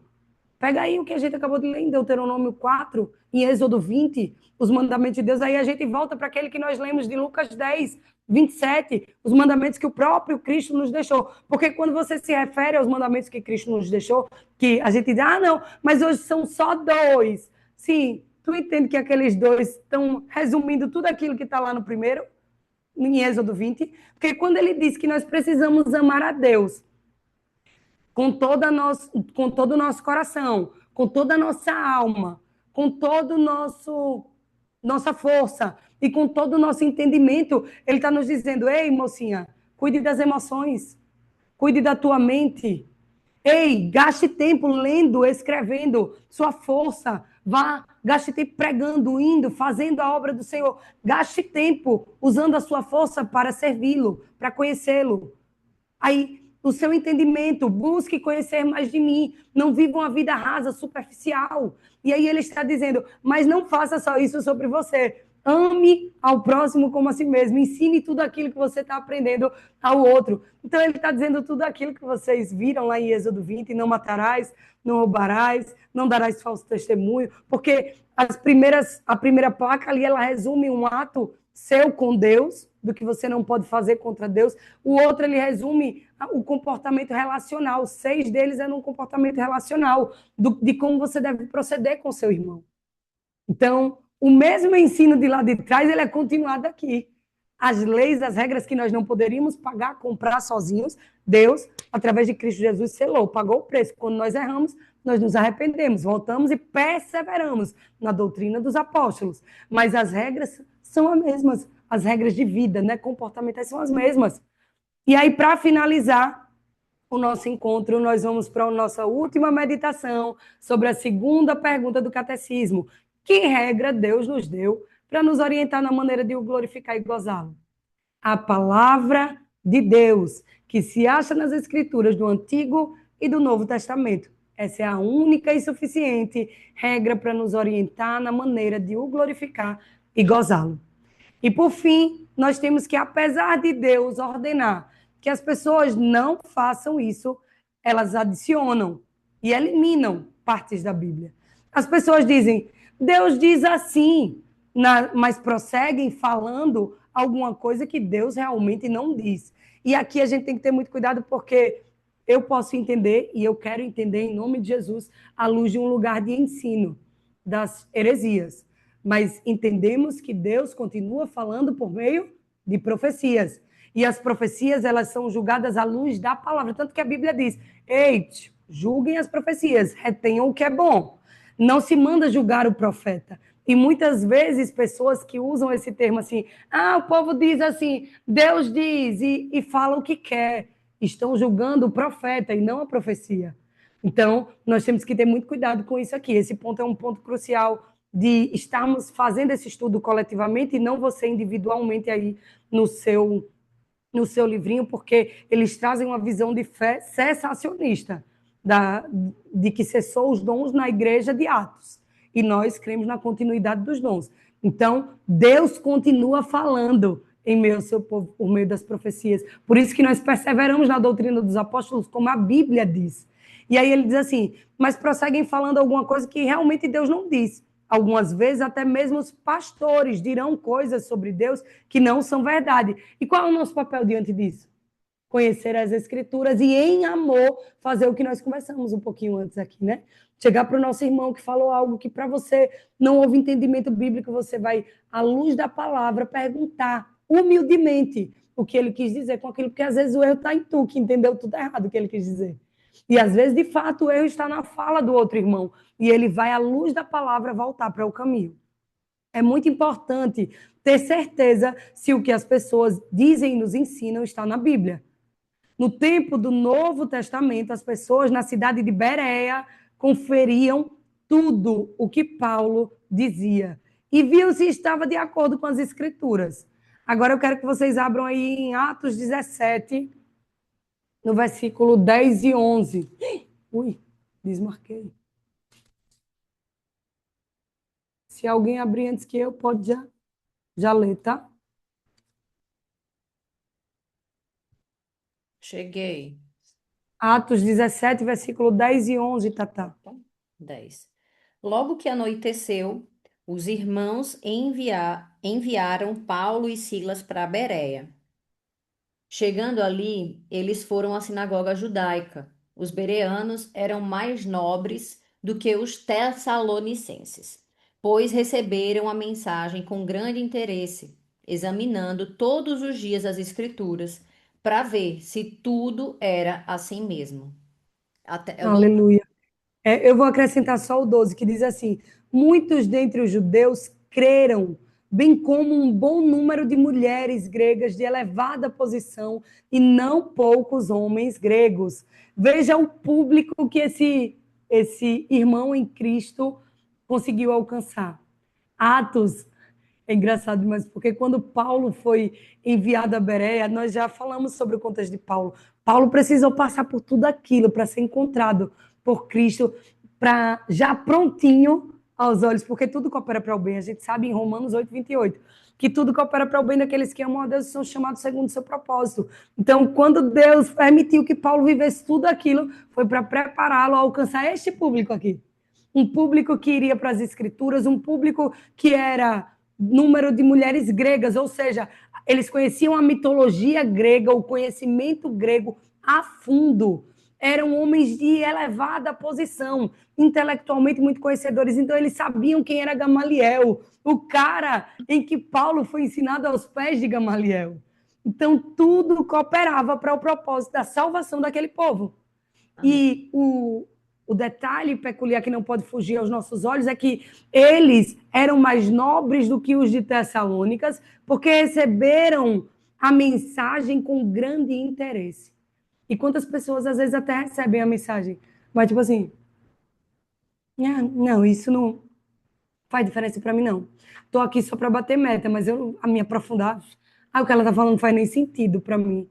Mas o que está sendo falado é a palavra de Deus. E se nós recebermos com interesse, examinando as Escrituras, nós veremos o que é verdade e anunciaremos aquilo que nos foi anunciado. Entende? Seremos multiplicadores dessa graça. Mas se a gente receber sem interesse, vai parar aqui esse movimento. E a minha oração, o meu interesse é que você receba com grande interesse, a ponto de ser multiplicador, discipulador de outros para Cristo. E a Bíblia, e o livro termina mencionando a Bíblia em 1 Tessalonicenses 2,13. Você abre, Tatá, para finalizar. E ele diz: uma vez que a Bíblia é a palavra de Deus, devemos dar o mais alto valor a ela. Nunca devemos discutir com ela. Ao invés disso, devemos estudá-la tão bem quanto pudermos, respeitá-la e obedecer o que ela diz. E aqui eu deixo um adendo. Você pode perguntar, porque discutir você não pode. Discutir é você querer ganhar, né? Uma fala, um lugar de fala. Mas vocês podem questionar, perguntar, por que isso é assim? Deus me ensina a entender o que isso quer dizer. Deus, e o Senhor vai lhe mostrar, às vezes, uma Bíblia de estudo, o Senhor vai falar, às vezes, através de outros versículos bíblicos, o Senhor vai trazer, às vezes, uma pregação de um pastor, um amigo que vai te visitar, um irmão que vai te ligar, e você vai conseguir ali trazer clareza à luz das Escrituras. Mas você pode perguntar a Deus, porque senão a gente vai estar como Jó, o povo pregando aí que Jó não perguntou, não questionou, e pulou do capítulo 2 para o capítulo 38 de Jó. Do 3 ao 37, ele estava ali, Deus, por quê, Deus? O que é que está acontecendo, Senhor? Porque eu nasci, eu não estou entendendo mais nada. Qual é o fim principal aqui? Como é que eu vou te glorificar nesse lugar? Em outras palavras, o que ele está dizendo é isso.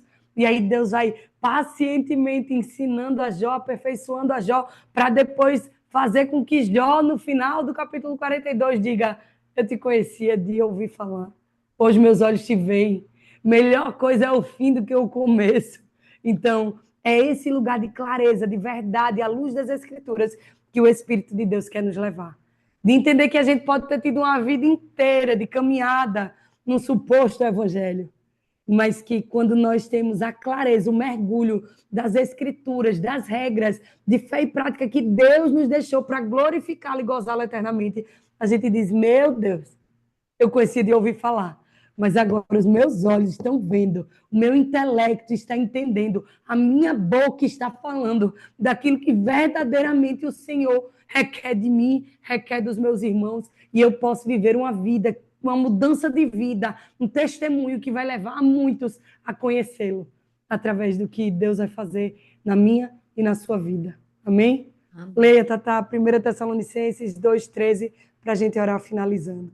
Também agradecemos a Deus sem cessar o fato de que, ao receberem de nossa parte a palavra de Deus, vocês a aceitaram, não como palavra de homens, mas conforme ela verdadeiramente é, como palavra de Deus, que atua com eficácia em vocês, os que creem. Aleluia. E Aleluia. hoje, assim como ele, eu quero agradecer a Deus.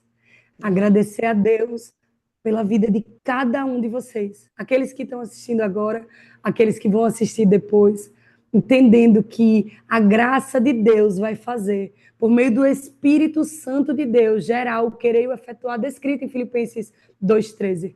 Ele vai gerar o querer e o efetuar em você. Você vai conhecer essa regra de fé e prática contida no Antigo e no Novo Testamento, e a sua vida, em nome de Jesus, vai ser para glorificar a Deus e gozá-lo eternamente. Teremos uma mudança de vida, de glória em glória, e o nome do Senhor será conhecido, glorificado no teu trabalho, na tua família, na tua comunidade de fé, na tua vizinhança, para a glória de Deus Pai. todo conhecimento que você vai adquirir aqui no seu estudo bíblico, na sua congregação de fé, nos livros que você vai ler, será para ser usado para a glória de Deus, como ensino, admoestação para outras vidas, e não para um orgulho pessoal, para um ego inflamado, não. Em nome de Jesus, eu repreendo nesta hora todo espírito de vaidade, de orgulho, de soberba no nosso meio. Que toda a nossa intelectualidade, que todo o nosso conhecimento, que toda a nossa busca, como nós aprendemos hoje em Lucas 10, 27, todo o nosso coração, toda a nossa alma, toda a nossa força, todo o nosso entendimento, seja para conhecer a Ti, para desfrutar, gozar de Ti, para glorificá-lo e ensinar sobre esse amor aos nossos irmãos, amando ao próximo como a si mesmo. Que assim seja na vida dos meus irmãos, em nome de Jesus, e é assim que nós finalizamos mais uma aula para a glória de Deus. Vamos tudo. Amém. Amém. Obrigada, meu amor. Deixa eu parar a gravação.